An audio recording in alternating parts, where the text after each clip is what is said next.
नमस्कार प्यारे विद्यार्थियों। मैं डॉक्टर के सिंह। शुरुआत करते हैं। तो पिछली क्लास में हम बात कर चुके थे एंटी न्यूट्रिशनल फैक्टर्स के बारे में, यानी प्रति पोषक तत्वों के बारे में हम बात कर चुके थे। तो आज हम बात करते हैं विटामिन के बारे में कि विटामिन क्या हैं, कौन कौन सी होती हैं और इनकी कमी से कौन कौन से रोग होने की संभावना रहती है। ठीक है, चलिए। तो सबसे पहले बात करते हैं कि जो विटामिन हैं,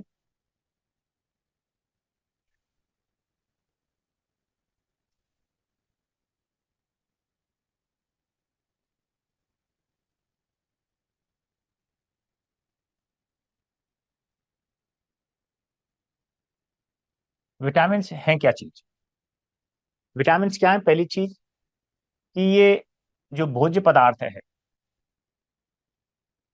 ठीक है, भोज्य पदार्थ में या भोज्य पदार्थों में पाए जाने वाले कार्बनिक पदार्थ होते हैं। कैसे पदार्थ होते हैं ये? कार्बनिक पदार्थ होते हैं। ठीक है, जो क्या करते हैं कि विभिन्न उपापचयी क्रियाओं में, विभिन्न उपापचयी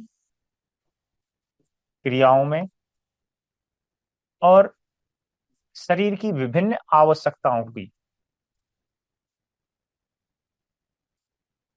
पूर्ति ये करते हैं। इनका भोजन में होना, ठीक है, कैसे? सूक्ष्म मात्रा में,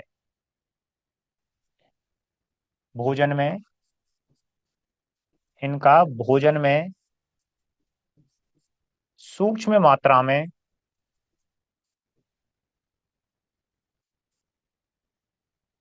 होना, यानी सूक्ष्म मात्रा में ये होते हैं और इनका होना बहुत ही अति आवश्यक है। वरना क्या होगा कि इनकी कमी से शरीर में विभिन्न प्रकार के रोग हो जाते हैं। ठीक है, तो ये क्या है? भोजन में पाए जाने विभिन्न प्रकार के, मतलब ये कार्बनिक पदार्थ होते हैं, और यदि ये नहीं होंगे अपने भोजन में, हम इनको शामिल नहीं करेंगे, ठीक है, तो क्या होगा? इनकी कमी से विभिन्न प्रकार के रोग प्रदर्शित होते हैं। ठीक है, अब विटामिन की बात करें तो सबसे पहले विटामिन के बारे में जो बताया था, ठीक है, या ये कहें कि जो खोजकर्ता थे, वो कौन थे? सी फंग। इन्होंने विटामिन की सर्वप्रथम खोज की थी। और सर्वप्रथम खोजा गया जो विटामिन था, सर्वप्रथम खोजा गया विटामिन, वो कौन सा था? Vitamin A. ठीक है, तो जो सर्वप्रथम विटामिन खोजा गया था वो कौन सा था? Vitamin A. और जो खोजकर्ता थे वो कौन थे? सी फंग। तो ये लगभग 1912 की बात है और ये है लगभग 1913। ठीक है, तो ये बात हो गई। अब जो विटामिन हैं सामान्यतः ये प्लांट्स से हमें मिल जाते हैं, लेकिन कुछ विटामिन ऐसे हैं जो कि बॉडी के द्वारा, शरीर के द्वारा स्वयं निर्मित कर लिए जाते हैं, लेकिन इसके बावजूद भी इनकी बाहर से लेना अति आवश्यक होता है। ठीक है, अब घुलनशीलता के आधार पर, ठीक है, इसके आधार पर, घुलनशीलता के आधार पर ये विटामिन दो प्रकार के होते हैं।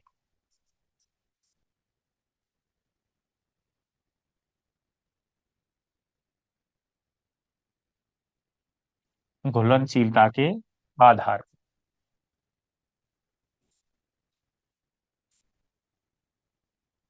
विटामिन कितने प्रकार के होते हैं? दो प्रकार के होते हैं। नंबर एक, वसा में घुलनशील विटामिन। ऐसे विटामिन जो किसमें घुलते हैं? वसा में, तो वो विटामिन क्या कहलाते हैं? वसा में घुलनशील विटामिन कहलाते हैं। और ऐसे विटामिन जो पानी में घुलते हैं, वो पानी में घुलनशील विटामिन कहलाते हैं।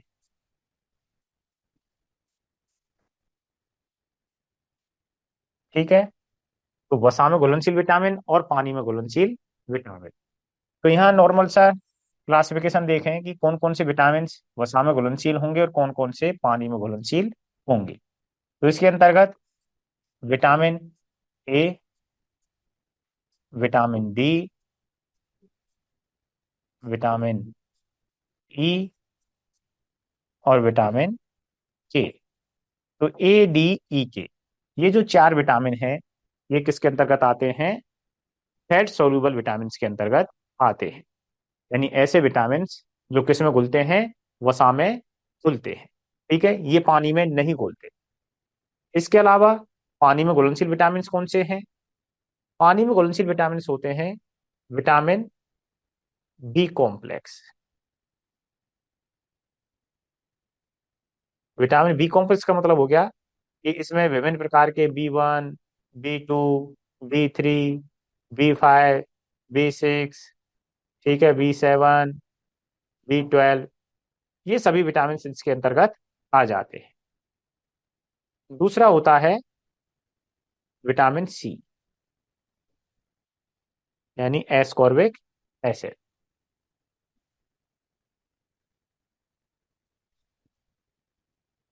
ये भी क्या रहता है? पानी में घुलनशील होता है। तो विटामिन बी कॉम्प्लेक्स और विटामिन सी, ये जो दोनों हैं किसमें घुलनशील हैं? पानी में घुलनशील होते हैं। जबकि विटामिन ए, डी, ई, के, ये किसमें घुलनशील होते हैं? वसा में घुलनशील होते हैं। ठीक है, तो ये बात हो गई। नेक्स्ट अब बात करते हैं कि विटामिन ए, डी, ई, के हैं, इनका मेन जो क्या क्या इनको बोलते हैं, ठीक है, इनके साइंस जो क्या वैज्ञानिक नाम क्या है, और इसकी कमी से कौन कौन से रोग होते हैं। ठीक है, जो क्वेश्चन आएगा अपना, वो डायरेक्ट आपका जो पूछता है इसी तरह से पूछता है कि फलाना रोग निम्न में से किस विटामिन की कमी से होता है। ठीक है, या विटामिन ए की कमी से निम्न में से कौन सा रोग होगा। तो अपना मेन फोकस रहेगा कि किस विटामिन की कमी से कौन सा रोग होता है। ठीक है, देखिए, सबसे पहले विटामिन तो भोजन में उपस्थित कैसे पदार्थ हैं? ये कार्बनिक पदार्थ होते हैं। पहली चीज तो हमें ये याद रखनी है, क्योंकि ये कैसे हैं? कार्बनिक पदार्थ। अर्थात जब हम भोजन को जलाते हैं, ठीक है, या भोजन से राख बनाई जाती है, जब हम प्रोक्सीमेट प्रिंसिपल्स की बात कर रहे थे, ठीक है, तो मफल फर्नेस में हम भोजन को जला रहे थे, तो वहां पर राख में जो तत्व बचे थे वो कैसे थे? अकार्बनिक। ठीक है, तो अकार्बनिक पदार्थ कौन से होते हैं? खनिज होते हैं। जबकि ये विटामिन कैसे होते हैं? कार्बनिक पदार्थ होते हैं, जो भोजन में बहुत कम परंतु आवश्यक रूप से आवश्यक होते हैं। अर्थात इनका भोजन में होना बहुत ही आवश्यक होता है। यानी चाहे कम मात्रा में हो, लेकिन होने जरूर चाहिए, अन्यथा क्या होगा? इसकी कमी से जो रोग हैं वो निकल करके बाहर आएंगे, या जो रोग हैं वो हो जाएंगे। तो विटामिन के प्रकार की बात करें घुलनशीलता के आधार पर, तो पहला वसा में घुलनशील विटामिन, और दूसरा हो गया अपना जल में घुलनशील विटामिन। ठीक है, नेक्स्ट देखिए, तो पहला विटामिन है अपना विटामिन ए। इसको किस नाम से जाना जाता है? रेटिनॉल के नाम से जाना जाता है। ठीक है, अब इस विटामिन को एंटी इन्फेक्टिव विटामिन भी कहते हैं, यानी विभिन्न प्रकार के इन्फेक्शन से ये बचाता है। ठीक है, तो इसको क्या बोलते हैं? Anti infective vitamin. दूसरा, बीटा कैरोटीन का पूर्ववर्ती है। ठीक है, जो कैरोटीन है उसको ये किस में कन्वर्ट करता है? विटामिन ए में। इसलिए इसको क्या बोल देते हैं? बीटा कैरोटीन का पूर्ववर्ती पदार्थ कहते हैं। ठीक, तो ये बात हो गई। अब इसकी कमी से जो रोग होते हैं, मुख्यतः हम आपने सुना होगा रतौंधी। ठीक है, तो विटामिन ए का जो मेन रोल है, जो जितने भी आंख से संबंधित रोग हैं वो मुख्यतः जो होते हैं विटामिन ए की कमी के कारण होते हैं। जैसे रतौंधी की बात करें हम, ठीक है, तो इसकी कमी से रात में जो दिखना है, ठीक है, वो कम हो जाता है। यदि विटामिन ए की कमी होगी, तो चाहे मनुष्य हो चाहे जानवर हो, ठीक है, तो रात में दिखना उसको कम हो जाता है। और रात में जो कम दिखना है उसको हम क्या बोलते हैं? रतौंधी के नाम से जानते हैं। ठीक है, यानी इसको बोल देंगे एक तरह से हम ये भी बोल सकते हैं कि रात में दिखना कम हो सकता है तो निक्टोपिया।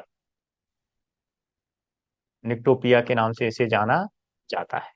क्योंकि जो विटामिन ए की कमी होने पर एक सेल होती है हमारी आंख में, रॉड एंड कोन्स, ठीक है।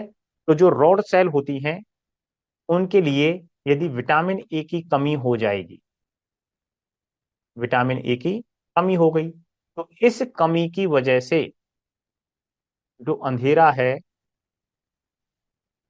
अंधेरे में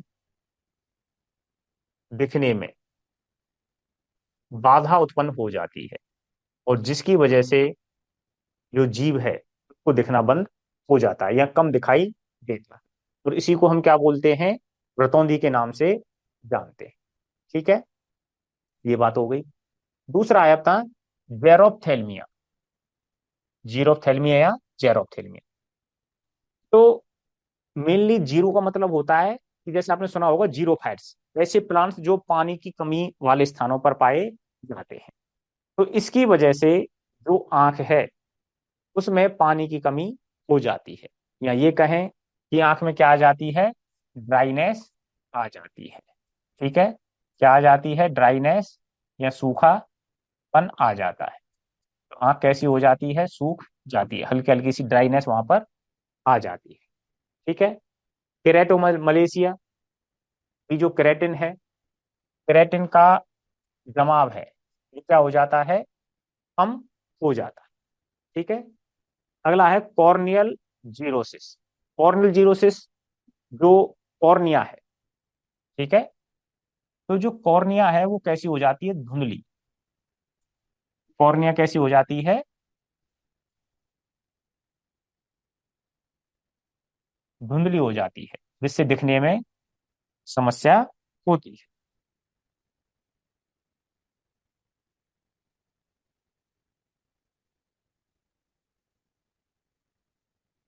ठीक है, इसकी वजह से रिप्रोडक्टिव फेल्योर। ठीक है, यानी रिप्रोडक्टिव फेल्योर का मतलब हो गया कि जो नर है, नर में और मादा में, दोनों में क्या है, एक तरह से बांझपन आ जाता है।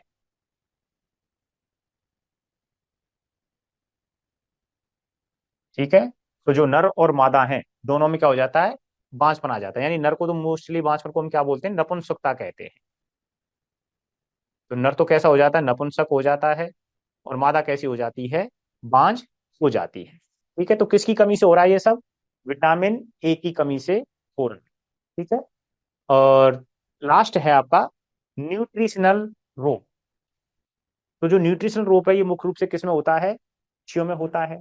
ठीक है, और न्यूट्रिशनल रोग यानी एक तरह से आप ये समझें कि न्यूट्रिशन में इसकी कमी होने से जो भी सिम्टम प्रकट होते हैं, यानी जैसे कमजोरी हो गई, और उसकी पुअर ग्रोथ हो गई, पुअर ग्रोथ के साथ साथ उसकी जो पंख हैं, पंखों का विकास सही ढंग से नहीं हो पाता है। ठीक है, तो ये सब इसमें आ जाते हैं, न्यूट्रिशनल रोग में आ जाते हैं। बात करें यहाँ पर, एक तो आ, कम वृद्धि, जो जानवर है, ये सॉरी पक्षी है, उसकी वृद्धि कम हो गई। ठीक है, इसके अलावा क्या होगा, पंखों में, पंखों की वृद्धि कम होती है, पंखों की वृद्धि कैसी हो गई, कम हो गई। और क्या होगा यहाँ पर, जो पक्षी है वो कैसा रहता है, सुस्त, ड्राउजीनेस उसको रहती है। ठीक है, तो ये सिस्टम, ये जो सिम्टम है किसमें आते हैं, न्यूट्रिशनल रूप में आते हैं। तो पहला हो गया विटामिन ए, जिसको हम रेटिनॉल के नाम से जानते हैं, एंटी इन्फेक्टिव विटामिन है। ठीक है, और ये बीटा कैरोटीन का पूर्ववर्ती होता है। ठीक है, यानी बीटा कैरोटीन जो है उससे क्या बनता है, आगे चल करके विटामिन ए का निर्माण होता है। ठीक है, रतौंधी की बात करें, यानी दिखने में जो अंधेरा है उसमें दिखने में समस्या आती है। इसकी वजह से आती है कि जो रॉड सेल्स होती हैं, ठीक है, हमारी आंख में, उनके लिए विटामिन ए की कमी होने पर क्या होता है, अंधेरे में दिखने में बाधा उत्पन्न हो जाती है। और उसी को हम क्या बोलते हैं, रतौंधी के नाम से जाना जाता है, जिसको बोल देते हैं हम निक्टोपिया। ठीक है, तो ये बात हो गई रतौंधी संबंधित। जीरोप्थेल्मिया, जीरो मीन्स यानी सूखा, ठीक है। तो आंख की जो ड्राइनेस होती है वो क्या कहलाती है? जीरोप्थेल्मिया कहलाती है, ठीक। कॉर्नियल जीरोसिस आंख से संबंधित है। कॉर्निया का सूख जाना, धुंधला हो जाना, ठीक है, हेजी हो जाना, यानी सफेद सफेद सी हो जाती है, जिसकी ट्रांसपेरेंसी उसकी क्या हो जाती है, आंख जो कॉर्निया है उसकी कम हो जाती है, जिसकी वजह से देखने में समस्या होती है। रिप्रोडक्टिव फेल्योर, यानी रिप्रोडक्शन क्या हो गया, फेल हो गया। और रिप्रोडक्शन फेल कब होगा? या तो नर में शुक्राणु नहीं बनेंगे या मादा के अंदर अंडा नहीं बनेगा, ठीक है। तो वो क्या कहलाएगा? रिप्रोडक्शन फेल्योर कहलाएगा। तो इसकी वजह से जो नर है वो एक तो नपुंसक हो जाता है, और जो मादा है वो कैसी हो जाती है, बांझ हो जाती है, ठीक है। न्यूट्रिशनल रोग जो है ये मुख्य रूप से पक्षियों में होता है, या मुर्गियों में ये रोग प्रकट होता है।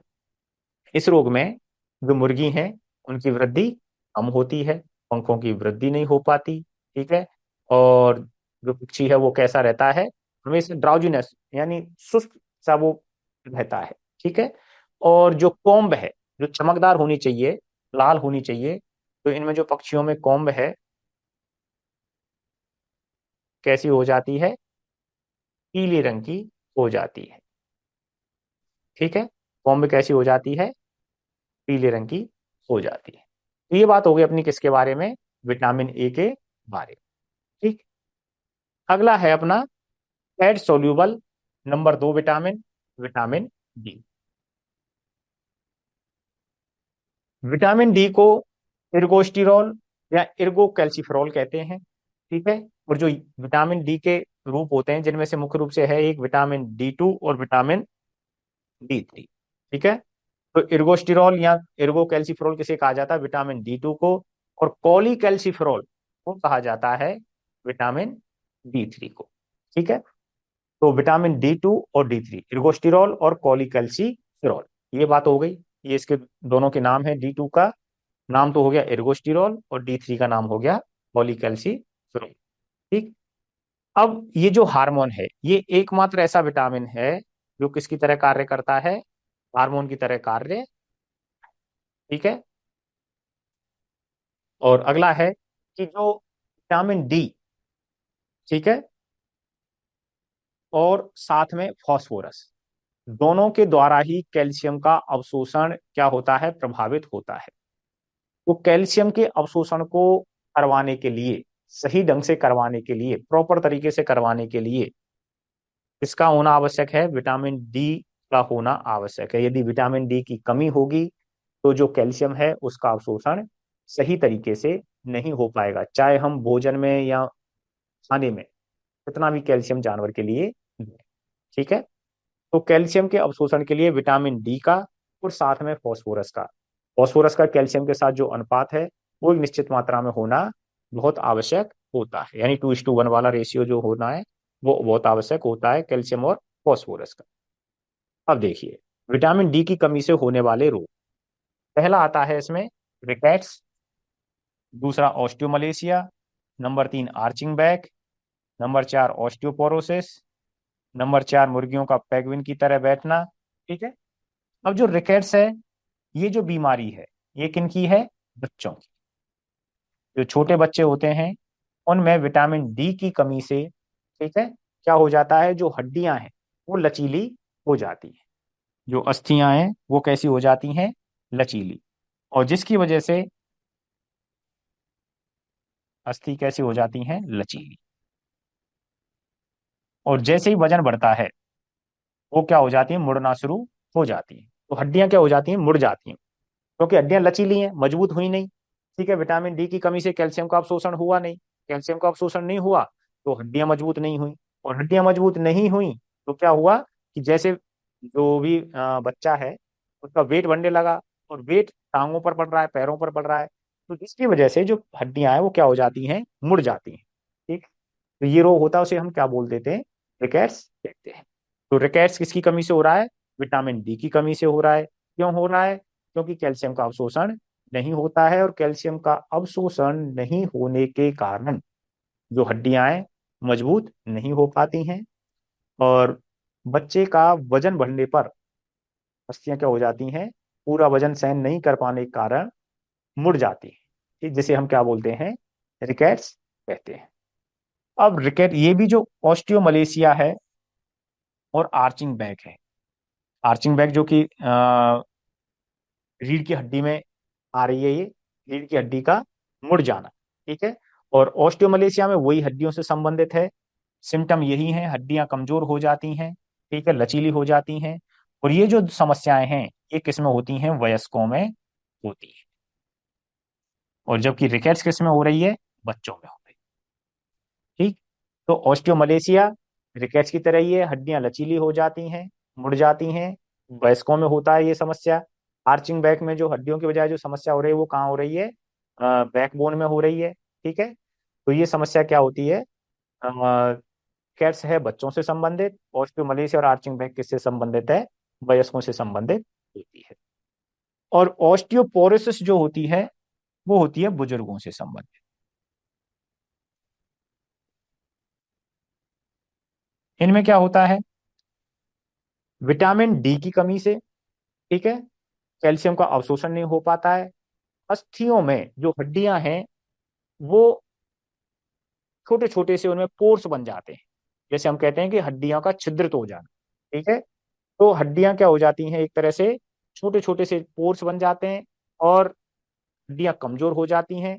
यदि बुजुर्ग आदमी कहीं थोड़ा सा भी गिर जाए, एक तरह से कहीं हड्डियां क्या हो गई, भंगुर।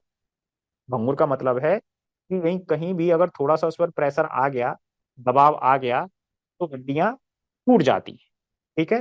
तो ऑस्टियोपोरोसिस में क्या होता है, कैल्शियम का अवशोषण नहीं होने पर, इसकी वजह से विटामिन डी की कमी होने पर, तो हड्डियां क्या हो जाती है, भंगुर प्रकृति की हो जाती है। अगर बुजुर्ग कहीं गिर जाए तो फ्रैक्चर होने की संभावना ज्यादा रहती है, हड्डियों के टूटने की संभावना ज्यादा रहती है, ठीक है। अगला है मुर्गियों का पेंगुइन की तरह बैठना। यहाँ पर भी क्या है कि यदि हम पक्षियों को, ठीक है, कैल्शियम दे रहे हैं लेकिन विटामिन डी उनको नहीं पहुंच रहा है, तो विशेषकर ये जो रोग है उनमें होता है जो पक्षी पिंजरों में रहते हैं, जिसमें रह रहे हैं पिंजरों में। वैसे हम बात करें लेयर बर्ड्स, ठीक है, तो वहां पर जो मुर्गी हैं एक ही जगह पर बैठी रहती हैं, ठीक है, उनके पैर क्या होते हैं, मुड़ जाते हैं, कमजोर हो जाते हैं और वो पूरी तरह से अपना वजन नहीं ले पाती, ठीक है। तो ये क्या हो गया, मुर्गियों का पेंगुइन की तरह बैठना, मुर्गियों द्वारा जो पूरा वजन है बॉडी का वो अपने शरीर पर नहीं ले पाती हैं, ठीक है। तो ये बात होती है अपनी मुर्गियों का पेंगुइन की तरह बैठना, किसकी कमी से, विटामिन डी की कमी से। तो विटामिन ए और विटामिन डी, ठीक है, ये बात होगी दोनों के बारे में। और विटामिन डी ही एकमात्र ऐसा है जो क्या करता है, हार्मोन की तरह कार्य करता है, ठीक है। देखिए,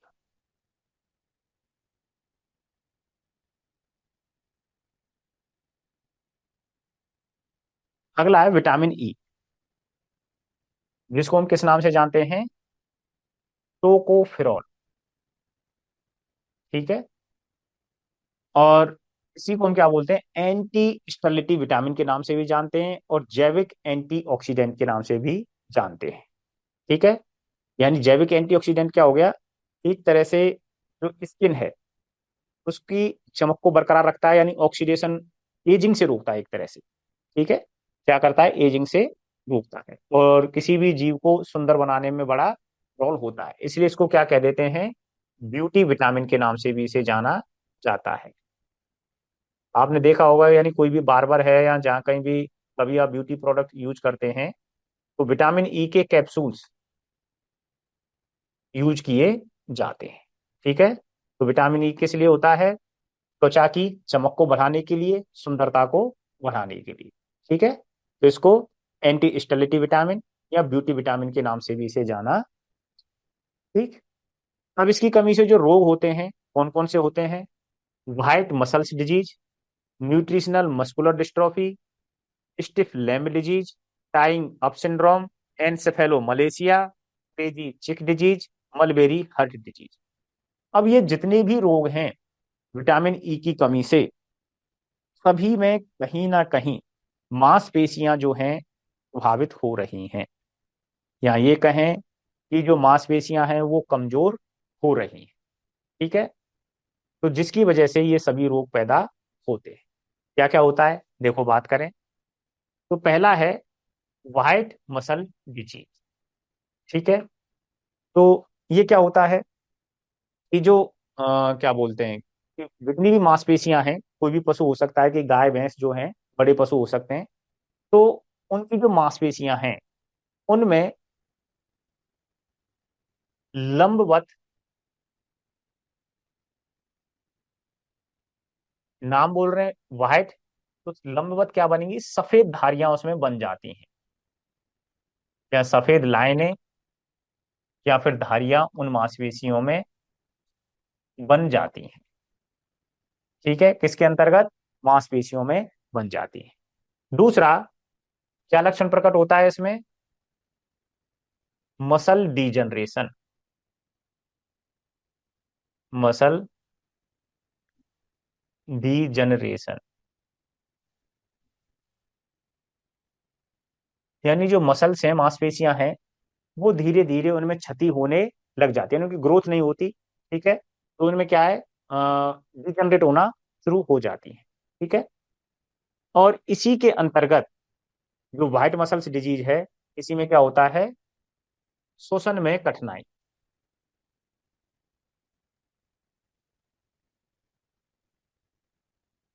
और एक होता है इसी में, जो मांसपेशियां अकड़ गई उसकी वजह से लंगड़ाहट, या जिसको बोल देते हैं जोड़ों का जाम होना। ठीक है, यानी स्टिफनेस हो जाती है, जोड़ों में क्या आ जाती है, अकड़ आ जाती है।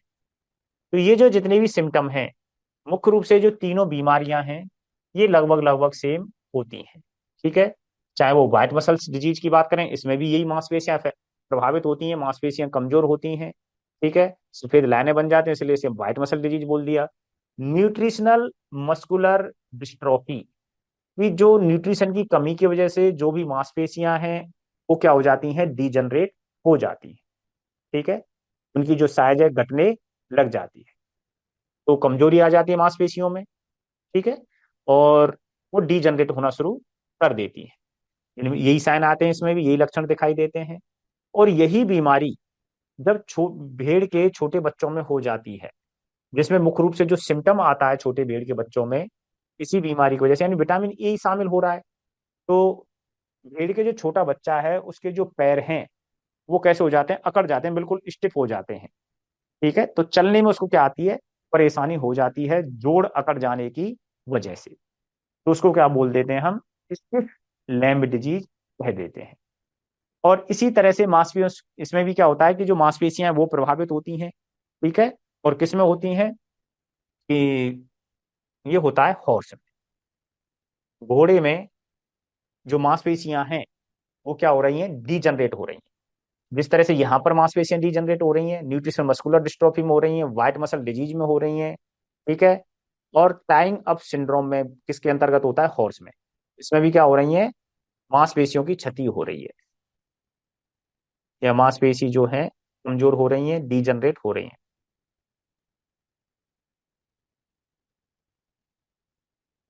तो घोड़े में जो समस्या होती है उसको हम क्या बोल देते हैं, टाइंग अप सिंड्रोम कहते हैं।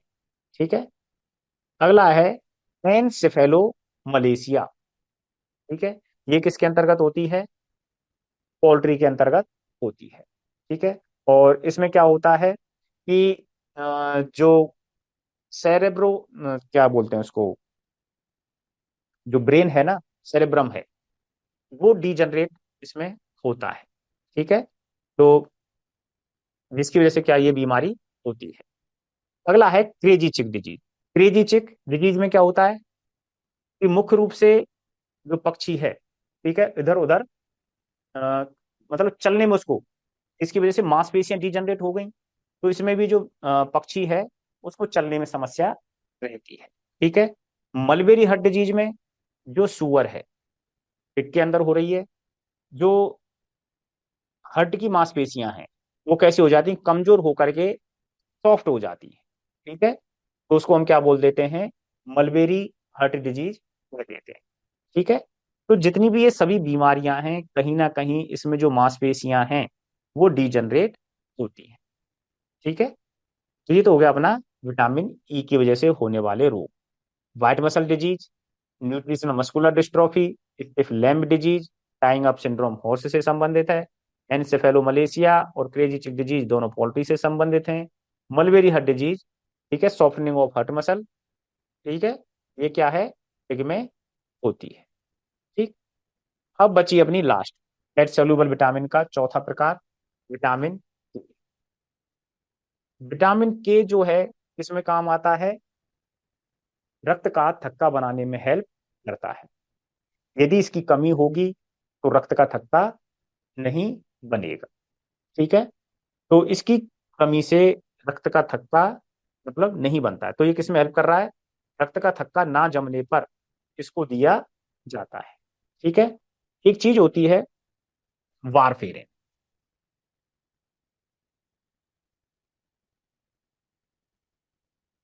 ठीक है। वारफेरिन हो गया, और एक होता है, तो वारफेरिन की जो समस्या होती है जिसको क्या किसकी वजह से होती है, स्वीट, जो शकरकंदी होती है उसके खाने की वजह से ये समस्या पैदा होती है। यानी वारफेरिन पॉइजनिंग जो होती है, warfarin warfarin poisoning, warfarin poisoning में, वारफेरिन पॉइजनिंग की वजह से क्या होता है कि जो रक्त का थक्का है वो नहीं जम पाता है। ठीक है। जो ब्लीडिंग है लगातार होती रहती है, जिसकी वजह से ब्लड लॉस काफी होता है। तो इसको रक्त का थक्का बनाने के लिए हम क्या देते हैं, बाहर से विटामिन के दिया जाता है। यदि विटामिन के की कमी रहेगी तो रक्त का थक्का जमेगा नहीं। ठीक है। तो ये बात हो गई अपनी विटामिन के से समझ, इसलिए इसको वैज्ञानिक नाम की बात करें इसको, तो फाइलोक्विनोन हो गया, और इसको बोलते हैं एंटी हेमरेजिक फैक्टर। ठीक है। रक्तस्राव को रोकने वाला विटामिन। ठीक है। एंटी हेमरेजिक फैक्टर, और ब्लड क्लॉटिंग फैक्टर, यानी ब्लड क्लॉटिंग में ये हेल्प। ठीक। तो ये बात होगी अपनी सब किसके बारे में, फैट सोल्यूबल विटामिन के बारे में। ठीक।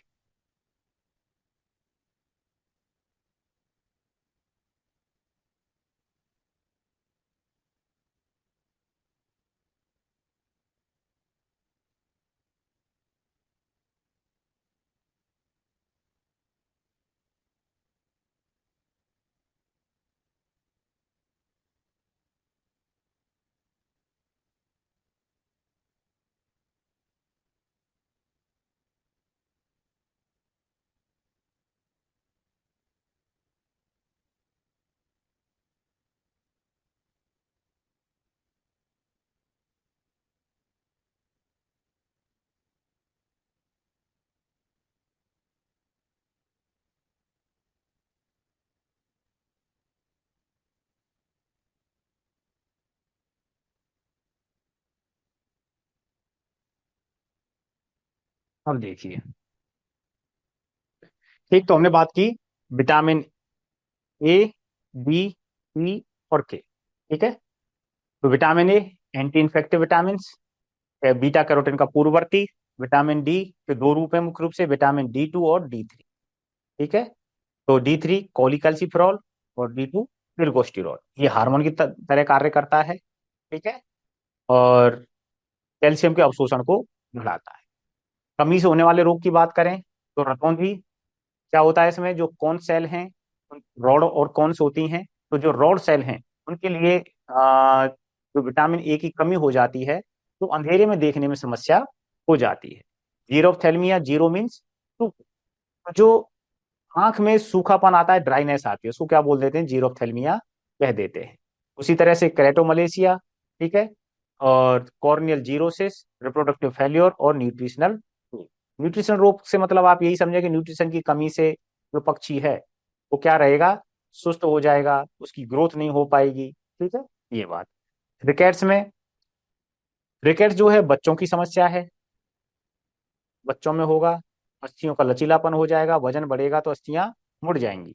ऑस्टियोमलेशिया, आर्चिंग बैक, वयस्कों की समस्या है, हड्डियों से संबंधित है, अस्थियां लचीली हो जाती हैं। ठीक है। कमजोर हो जाती हैं। ऑस्टियोपोरोसिस, बुजुर्ग में, यानी एक तरह से ओल्ड एज में ये होता है। अस्थियां कैसे हो जाती हैं, भंगुर हो जाती हैं, छिद्रित हो जाती हैं, थोड़ी सी भी चोट लगने पर वो क्या हो जाता है, टूट जाती हैं। मुर्गियों का पैगवन की तरह बैठना, जो लेयर्स होती हैं या फिर कहें जो पिंजरे में रहती हैं, उनके पैर जो हैं विटामिन डी की कमी होने पर, कैल्शियम का अवशोषण नहीं होने पर काफी कमजोर हो जाते हैं। ठीक। Vitamin E, anti sterility vitamin कहते हैं, जैविक एंटीऑक्सीडेंट हैं, ब्यूटी विटामिन के नाम से जाना जाता है। इसमें जितनी भी बीमारियां उनमें कहीं ना कहीं जो मांसपेशियां हैं वो प्रभावित होती है। ठीक है। और विटामिन के थाइलोकिनोन के नाम से जानी जाती है, एंटी हेमोरेजिक फैक्टर है, अर्थात जो ब्लीडिंग है उसको रोकती है। ठीक। और ब्लड क्लॉटिंग फैक्टर है, ब्लड क्लॉट को बनवाने में मदद करती है। रक्त का थक्का ना जम रहा हो तब दिया जाता है। और दूसरा होता है वारफेरिन पॉइजनिंग, उसमें इसको दिया जाता है। बात करते हैं हम वाटर सोल्यूबल्स विटामिन के बारे में। तो वाटर सोल्यूबल विटामिन में हमने मुख्य रूप से बात की थी कौन कौन से होते हैं। विटामिन बी कॉम्प्लेक्स इसमें होते हैं, और एक होता है विटामिन सी। तो बी कॉम्प्लेक्स में बहुत सारे विटामिन आते हैं, तो उनके बारे में एक एक करके बात करते हैं।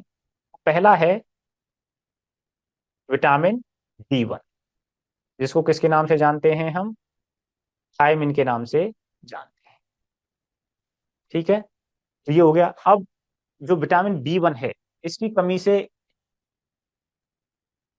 एक सबसे इंपॉर्टेंट रोग होता है बेरी बेरी, और दूसरा है पॉली एनसेफेलोमलेशिया, और तीसरा है पॉलीन्यूराइटिस। यानी एक तरह से जो ये विटामिन बी वन है, आप एक मोटा मोटा सा इस तरह सोच के चलें कि जो विटामिन बी वन है मुख्य रूप से किसके लिए आवश्यक होता है, ये न्यूरॉन्स के लिए, यानी नर्वस सिस्टम के लिए बहुत आवश्यक होता है।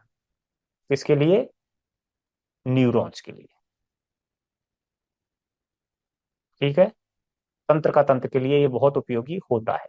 तो इसकी कमी से जितने भी रोग होंगे वो मुख्यतः तंत्र का तंत्र से संबंधित होते हैं। तो ये तंत्र का तंत्र को बहुत ज्यादा प्रभावित करता है।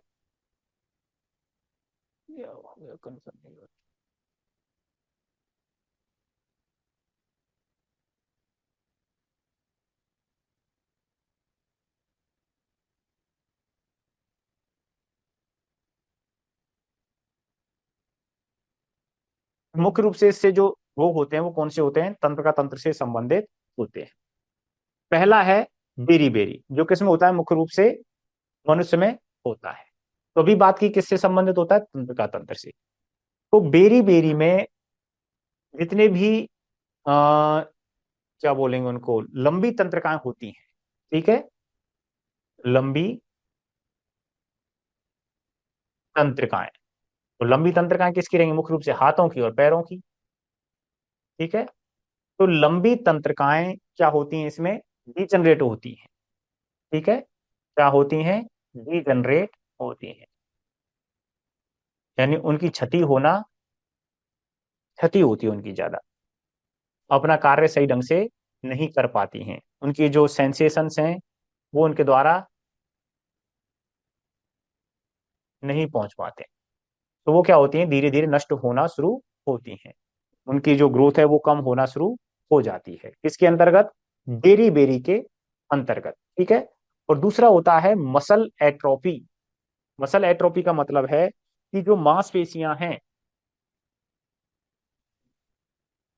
मांसपेशियां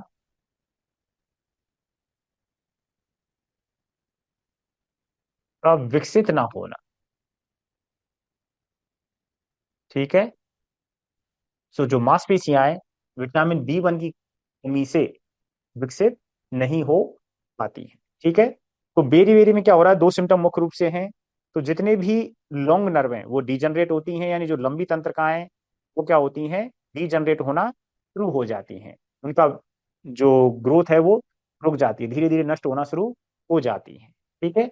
और दूसरा है मांसपेशियों का विकसित ना होना, तो मांसपेशियों की ग्रोथ है वो पूरी तरह से रुक जाती है।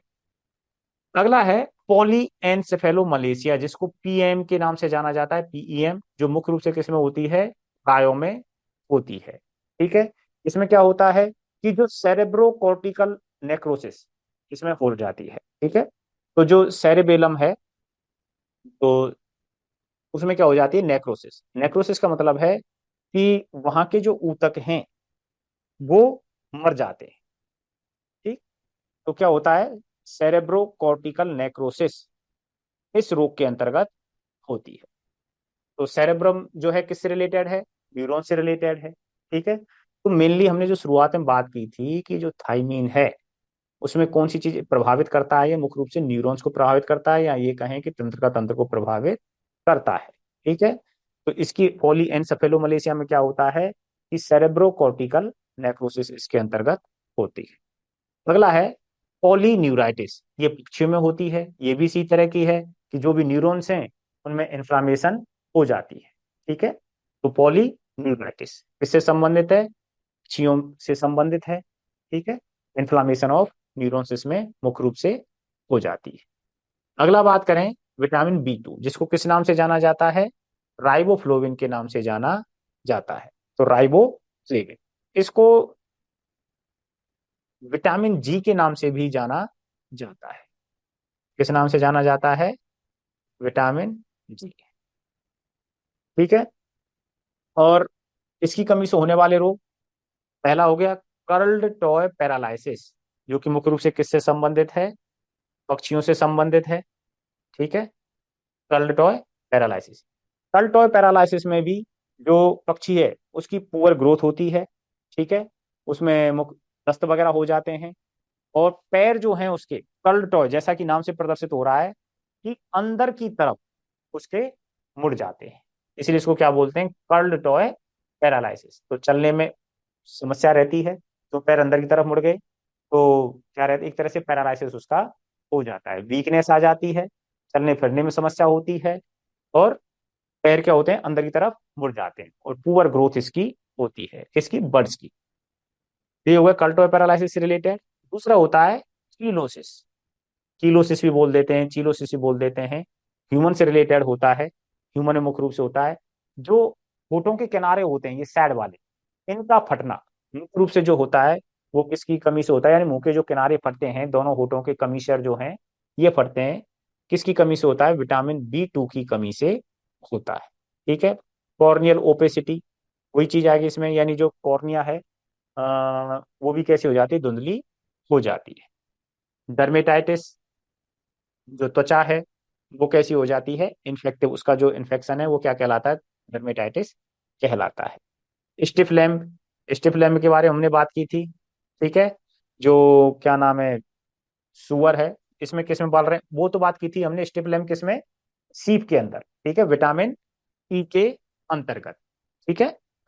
देखिए, तो विटामिन E के अंतर्गत स्टिफ लैम्ब है, ये किसमें है, सीप में।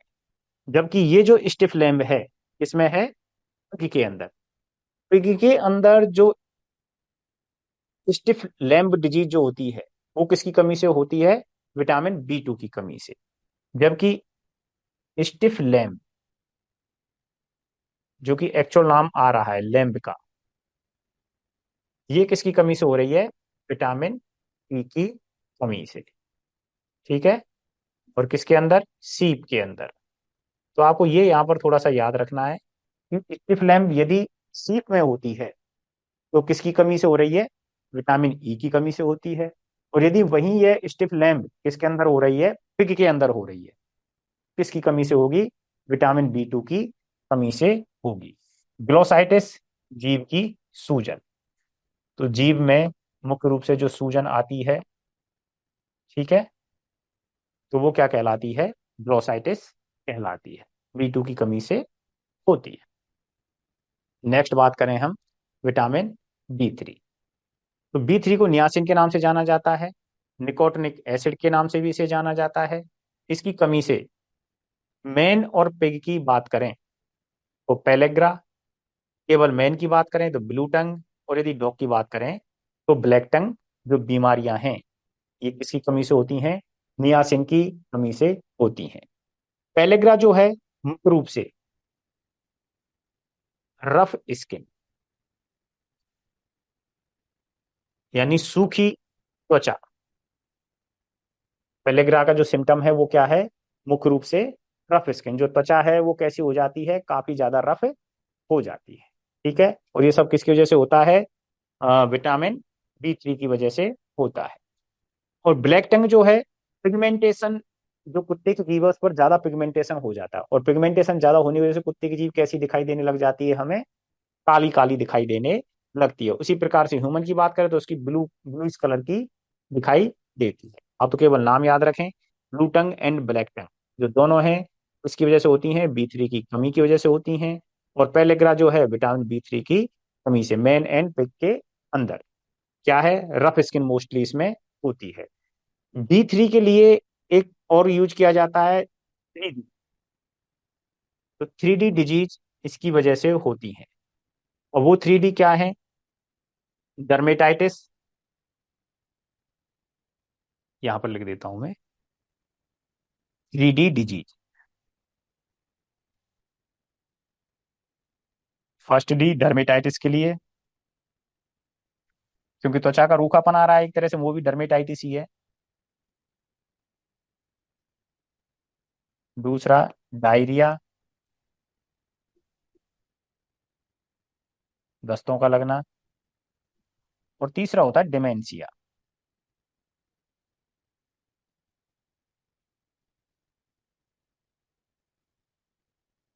ठीक है, ये भी विटामिन B3 निकोटिनिक एसिड के अंतर्गत आते हैं।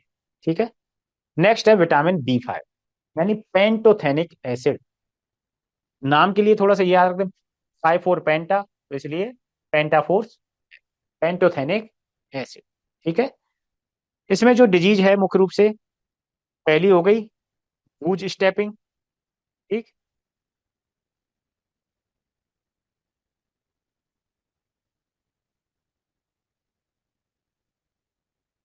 दूसरा एलोपेशिया, और तीसरा हो गया टैक्सिया। ठीक है, तो गूज स्टेपिंग इसे कहते हैं।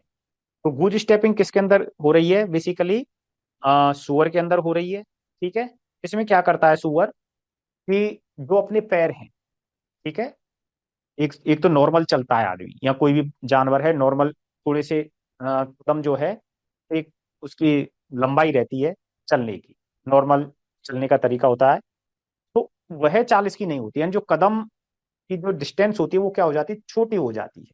ठीक है, बहुत धीरे धीरे आगे पैरों को ये बढ़ाता है, डरते डरते ये आगे पैरों को बढ़ाता है, और ये पैरों को जो रखता है बड़े धीरे धीरे ये रखता है ना। तो उसको क्या बोलते हैं, गूज स्टेपिंग। इसको ऐसा लगता है कहीं मेरे पैर नीचे दस तो नहीं जाएंगे। ठीक, पैर नीचे दस तो नहीं जाएंगे, इस तरह से धीरे धीरे पैरों को रखता है। और कैसे रखता है, लड़खड़ाते हुए कदमों से, पैर जो रखता है लड़खड़ाते हुए कदमों से रखता है। और जो दो कदमों के बीच की दूरी होनी चाहिए चलते समय, वो इसकी घट जाती है। ठीक है, छोटे छोटे कदम ये चलता है। ठीक है, तो गूज स्टेपिंग में क्या हो गया, कदम कैसे हो जाते हैं, कदम की लंबाई कैसी हो जाती है, छोटी लंबाई। और दूसरा पॉइंट है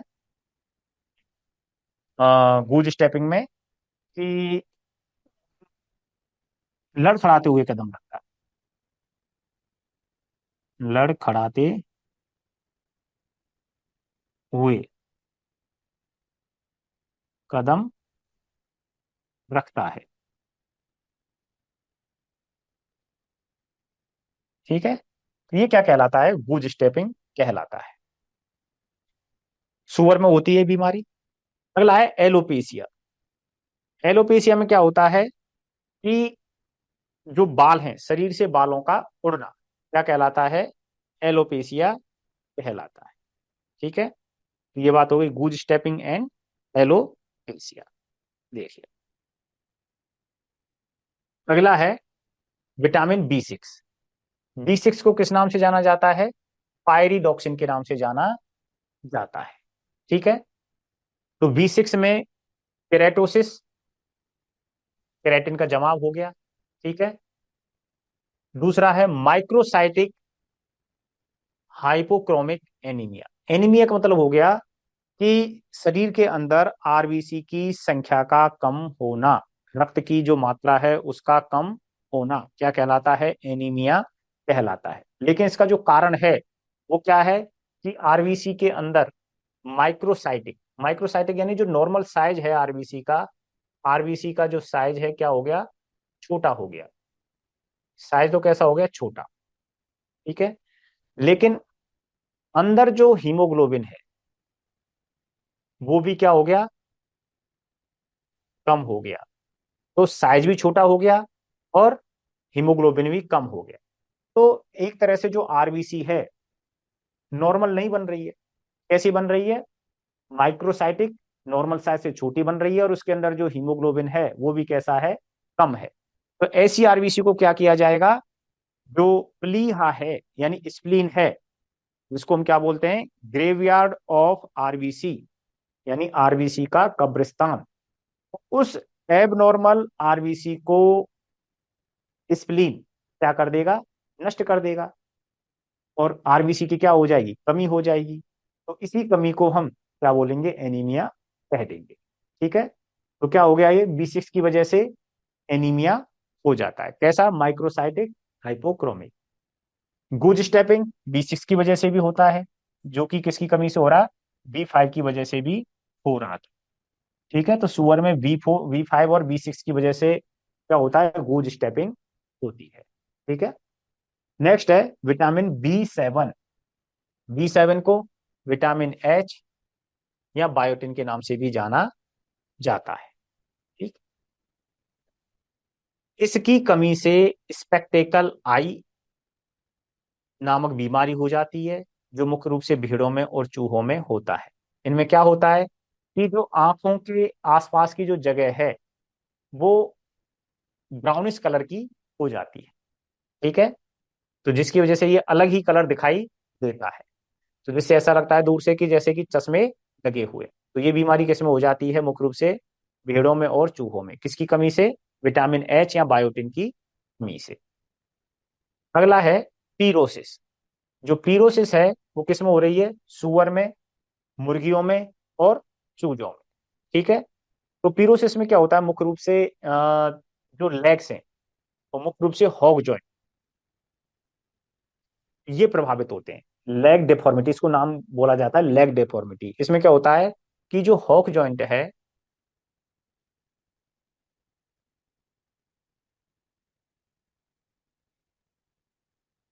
हॉक जॉइंट नॉर्मल साइज से क्या हो जाता है, बड़ा हो जाता है। तो हॉक जॉइंट का जो साइज है, जो नॉर्मल है उससे क्या हो जाता है, बड़ा हो जाता है। या ये कहें कि लेग डेफॉर्मिटी, इसको हिंदी में ही लिखता हूं।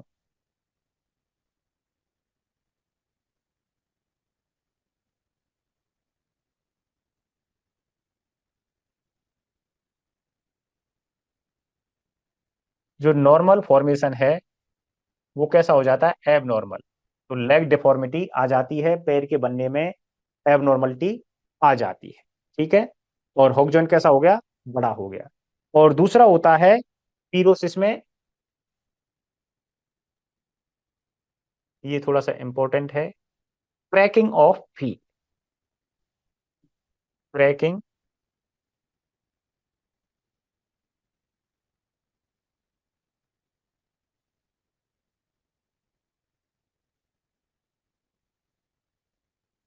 क्रैकिंग फीट, पैरों की त्वचा वगैरह है वो क्या हो जाती है, चटक जाती है, कट जाती है। ठीक है।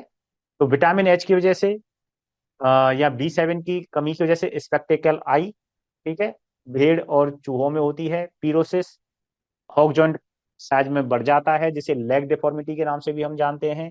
और जो पैर हैं वो कैसे हो जाते हैं, क्रैकिंग यानी फट जाते हैं, उनकी जो स्किन है वो फट जाती है, तो क्रैकिंग फीट के नाम से भी जाना जाता है।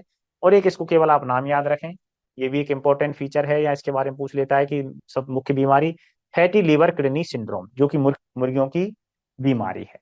फैटी लीवर किडनी सिंड्रोम, ये बीमारी भी विटामिन H की वजह से या बायोटिन की वजह से होती है।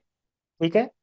पीरोसिस में जो पैर वगैरह फटते हैं और लेग डिफॉर्मिटी होती है, हॉक जॉइंट प्रभावित होता है। ठीक है।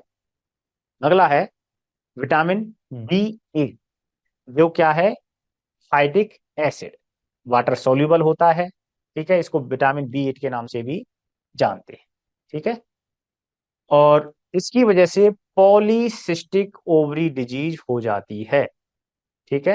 यानी एक तरह से ये मान के चलें कि जो ओवरी है सिस्टिक ओवरी इसमें लगातार बनी रहती है, लगातार सिस्ट बनी रहती है, और सिस्टिक बनी रहेगी तो जानवर नॉर्मल हीट में नहीं आ पाता है। ठीक है। तो पॉलीसिस्टिक ओवरी जो डिजीज है वो विटामिन बी 8 की कमी से होती है। नेक्स्ट, फॉलिक एसिड, जिसको किस नाम से जाना जाता है, विटामिन एम के नाम से भी जाना जाता है, और विटामिन बी 9 के नाम से भी जाना जाता है। ठीक है। 8 के नाम से किससे जाना जाता है, फाइटिक एसिड को, और 9 के नाम से जाना जाता है फॉलिक एसिड को, और इसी को जान कहते हैं हम विटामिन एम। इसकी कमी से मैक्रोसाइटिक एनीमिया हो जाता है और पीरोसिस हो जाता है। तो मैक्रोसाइटिक यानी नॉर्मली इसमें क्या हो गई, यहाँ तो माइक्रो था, और इसकी वजह से क्या हो जाता है, फॉलिक एसिड की कमी से जो आरबीसी की नॉर्मल साइज है वो बढ़ जाती है, ज्यादा बड़ी हो जाती है। तो साइज, नॉर्मल साइज से यदि आरबीसी बड़ी हो चाहे छोटी हो, ठीक है, तो उसका हाल क्या होना है कि जो स्प्लीन है वो उसको डिस्ट्रॉय करेगी ही करेगी, जिसकी वजह से ब्लड की कमी हो जाएगी, आरबीसी की कमी हो जाएगी और एनीमिया हो जाएगा। ठीक है। तो इसकी वजह से क्या होगा, एनीमिया। पीरोसिस, वही क्रैक फीट, ठीक है, हॉक सिंड्रोम, लेग डिफॉर्मिटी, ठीक, ये किसकी वजह से, फॉलिक एसिड की कमी से। अगला है कॉलिन। कॉलिन में मेगालोब्लास्टिक एनीमिया, मैक्रोसाइटिक व हाइपरक्रोमिक एनीमिया, एक तरह से ये एक टॉपिक है अपना फिजियोलॉजी में, एनीमिया वाला, वहां पर इनके बारे में और थोड़ा सा डिटेल में बात करेंगे। मेगालोब्लास्टिक एनीमिया में क्या होता है कि जो आरबीसी हैं वो क्लम्पिंग कर जाती हैं। ठीक है। आरबीसी जो है वो कोशिकाएं आपस में क्या बना लेती हैं, गुच्छा बना लेती हैं। तो ऐसी आरबीसियों को भी क्या किया जाता है, नष्ट किया जाता है। कहाँ, स्प्लीन के द्वारा। तो जब जहां जहां आरबीसी नष्ट होंगी तो वो किसका कारण बनेगा, एनीमिया का कारण बनेगा। तो मेगालोब्लास्टिक एनीमिया, मैक्रोसाइटिक, हाइपरक्रोमिक, छोटी साइज, ठीक है, और ज्यादा हीमोग्लोबिन, तो ये भी क्या है, एनीमिया का कारण बनता है। अगला है विटामिन बी 12। विटामिन बी 12 को साइनोकोबालमिन भी कहा जाता है। ठीक है। और इसमें जो कोबाल्ट तत्व है 4% तक पाया जाता है। ठीक है। अब विटामिन बी 12 जो है मुख्य रूप से डिपेंड करता है अवशोषण पर। जो पेर्निशियस एनीमिया है ये किन में होता है, ओल्ड एज में होता है मुख्य रूप से। क्यों होता है, क्योंकि जो विटामिन बी 12 है इंटेस्टाइन में उसका अवशोषण क्या हो जाता है, कम हो जाता है। और विटामिन बी 12 की जब कमी होगी, अवशोषण ही नहीं होगा, तो विटामिन बी 12 की कमी हो जाएगी। और कमी हो जाएगी तो जो अपनी आरबीसी बन रही थी उसके सिंथेसिस में इसका जो रोल है, तो आरबीसी निर्माण नहीं हो पाएगा, या आरबीसी का निर्माण जो होगा वो क्या होगा, कम होगा, जिसकी वजह से एनीमिया हो जाएगा। दूसरा है मेगालोब्लास्टिक एनीमिया। तो इसकी कमी से कौन सा और एनीमिया हो जाता है, मेगालोब्लास्टिक, यानी जो कई सारी आरबीसी हैं वो क्लम्पिंग कर जाती हैं, और उन आरबीसी को लास्ट में इसके अंदर, प्लीहा के अंदर या स्प्लीन के अंदर नष्ट कर दिया जाता है। नेक्स्ट और लास्ट, विटामिन सी। ये तो सब जो बात कर रहे थे हम किसके बारे में बात कर रहे थे, बी कॉम्प्लेक्स विटामिनों के बारे में बात कर रहे थे। ये अलग अलग प्रकार थे विटामिन बी। तो विटामिन सी जो है मुख्य रूप से इम्यूनिटी में हेल्प करती है, एस्कॉर्बिक एसिड के नाम से जानी जाती है। ठीक है। यानी प्रतिरक्षा को ये बढ़ाती है। इसकी कमी से मुख्य रूप से स्कर्वी रोग होता है। इसमें क्या होता है, लक्षण जो है इसका मेन वो है ब्लीडिंग। जो मसूड़े हैं उनसे लगातार खून आता रहता है। ठीक है। तो ब्लीडिंग गम्स हैं, किसका लक्षण है, मुख्य रूप से स्कर्वी का लक्षण होता है। और इसकी कमी से जो घाव हैं उनको भरने में देरी होती है। ठीक है। तो डिले हीलिंग इसमें होती है। तो ये बात थी अपनी सब किसके बारे में, विटामिन बी कॉम्प्लेक्स के बारे में। ठीक है। तो देखो, विटामिन बी 1 में जो मुख्य रूप से प्रभावित हो रहा था, इसकी कमी से नर्वस सिस्टम प्रभावित हो रहा था, तंत्र का तंत्र प्रभावित हो रहा था, जिसकी वजह से बेरी बेरी रोग हो रहा था, पॉली एनसेफेलोमलेसिया और पॉलीन्यूराइटिस, किसके अंदर, पक्षियों के अंदर हो। विटामिन बी 2 राइबोफ्लोविन के नाम से जानी जाती है, और विटामिन जी भी इसको कहा जाता है। इसकी वजह से curled toe paralysis, cheilosis, corneal opacity, dermatitis, stiff lamb, किसमें, पिग में। ठीक है। जबकि विटामिन ई की कमी से जो स्टिफ लैम्प होता है वो किसमें होता है, सीप के अंदर होता है, ग्लोसाइटिस, जीव की सूजन। Vitamin B 3 niacin, nicotinic acid, pellagra यानी मुख्य रूप से रफ स्किन का होना। Blue tongue and black tongue, blue tongue होती है मैन में और ब्लैक टंग होती है किसमें, डॉग के अंदर, ठीक है, पिगमेंटेशन के बढ़ने के कारण। 3D में डर्मेटाइटिस, डायरिया और dementia. Vitamin B 5 pantothenic acid है, पेंटा पेंटा मीन्स 5, तो इसलिए बी 5 पेंटोथेनिक एसिड। बूज स्टेपिंग सुअर में होती है। कदम ताल छोटी हो जाती है, यानी जो पैर है वो ज्यादा आगे नहीं रखता है, और जो पैर रखता है वो भी कैसे रखता है, कांपते हुए पैर को जमीन पर रखता है, ठीक है। और एलोपेशिया बालों का उड़ जाना, ठीक। B6 केरेटोसिस और माइक्रोसाइटिक हाइपोक्रोमिक, यानी मुख्य रूप से आप एनीमिया मानो इसे। क्या हो जाता है, रक्त की कमी हो जाती है, आरबीसी कमी हो जाती है। गूज स्टेपिंग B5 और B6 की वजह से होता है सुअर के अंदर। दोनों ही विटामिन जिम्मेदार होती हैं गूज स्टेपिंग के लिए, ठीक है, ये आप याद रखें थोड़ा। गूज स्टेपिंग में B5 और B6 दोनों ही आती हैं। B7 विटामिन एच के नाम से भी जानी जाती है, बायोटिन के नाम से भी जानी जाती है। स्पेक्टेकल आई, ठीक है, भीड़ और चूहे। पीरोसिस जिसमें हॉक जॉइंट बड़ा हो जाता है, लेग डिफॉर्मिटी हो जाती है और क्रैकिंग फीट होते हैं। और अगला है पक्षियों में फैटी लीवर किडनी सिंड्रोम, ठीक है, ये भी किसकी वजह से होता है, विटामिन एच या बायोटिन की कमी से होता है। विटामिन B8 या फाइटिक एसिड की कमी से, वो फाइटिक अम्ल की वजह से पॉलीसिस्टिक ओवरी, ठीक है, तो ये बात हो गई। अगला B9 फोलिक एसिड, वही एनीमिया है कुल मिलाकर के। मैक्रोसाइटिक पीरोसिस के बारे में बात हम कर ही चुके हैं, वही जॉइंट से संबंधित है, लेग डिफॉर्मिटी है। कॉलिन में एनीमिया है, क्या हो रहा है, मुख्य रूप से रक्त की कमी होती है। विटामिन B12 वही anaemia, pernicious anaemia old age में होता है, ठीक है, क्योंकि ओल्ड एज में जो HCl है उसका स्राव हो जाता है, भोजन पचता नहीं है सही ढंग से।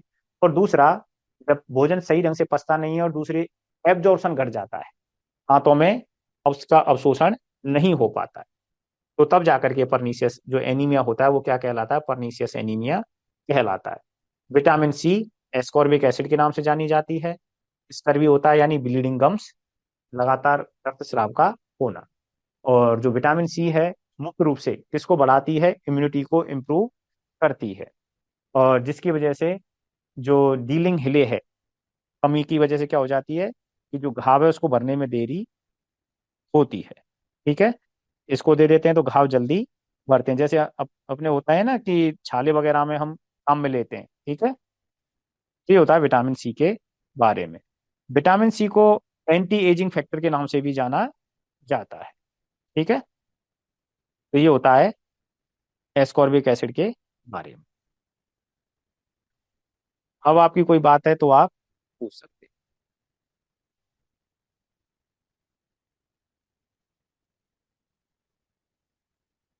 एक मिनट, हाँ जी, एक मिनट।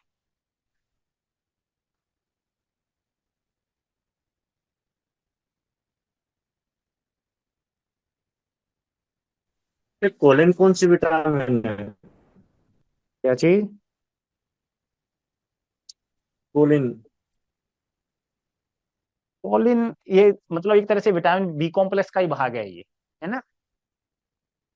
क्योंकि ये जो कोलिन है, ये क्या बोलते हैं उसको, आरबीसी के सिंथेसिस में ये भी हेल्प करता है।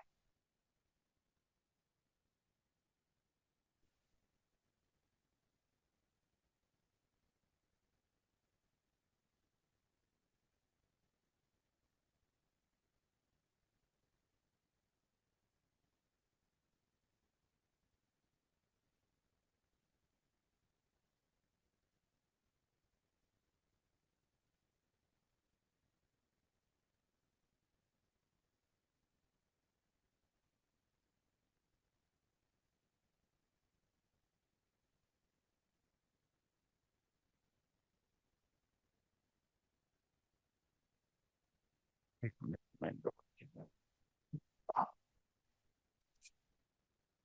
हाँ जी सर, अब बताइए सर, मलबेरी हड्ड जी ये साथ से।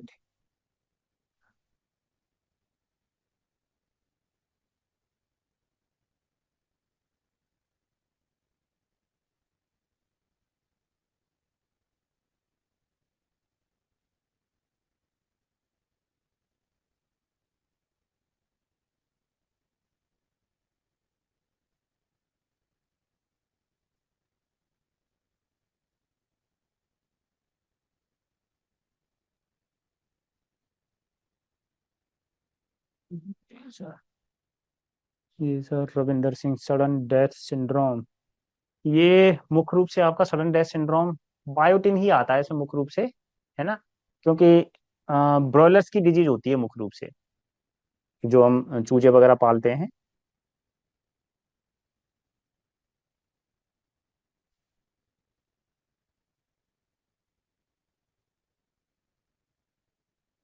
और बताइए।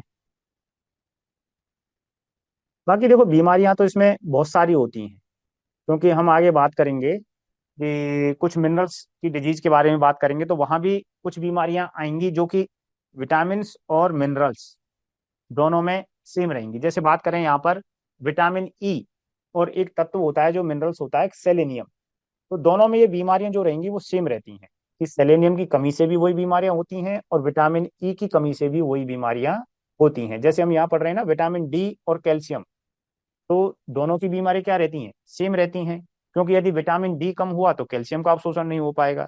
इसी तरह से हम वहां पढ़ेंगे कि जो सेलेनियम है उसकी कमी से भी जो बीमारियां होते हैं वो विटामिन ई की कमी से भी होती हैं, है ना। तो इस तरह से कुछ चीजें वहां पर काफी कॉमन आएंगी।